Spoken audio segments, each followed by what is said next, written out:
Artificial intelligence, doctor. User question. How does the biomechanics of breaststroke versus backstroke swimming affect cardiac workload in patients with a unicameral leadless pacemaker? Claude AI answer. This is a complex and highly specific question that combines elements of biomechanics, cardiology, and medical device technology. I'll provide a thoughtful analysis, but I want to note up front that I don't have access to specific studies on this exact topic. My response will be based on general principles and related knowledge. 1. Biomechanics of breaststroke versus backstroke. Breaststroke involves a symmetrical arm and leg movement, requires more effort to keep the head above water, creates more resistance due to up and down body movement.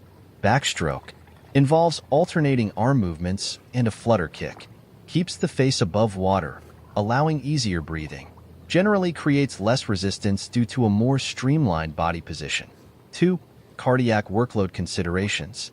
Breaststroke typically requires more energy expenditure than backstroke, which could lead to a higher cardiac workload.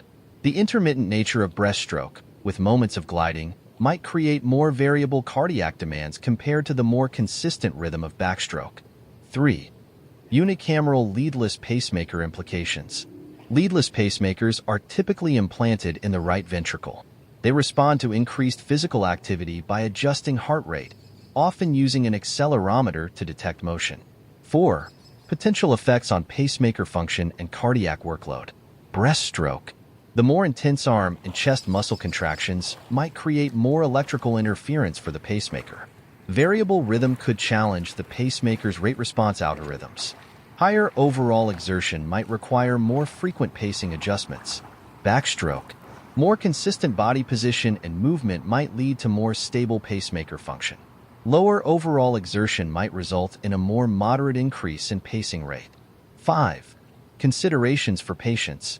Individual factors like overall fitness, severity of underlying heart condition, and pacemaker settings would significantly impact the cardiac workload for either stroke.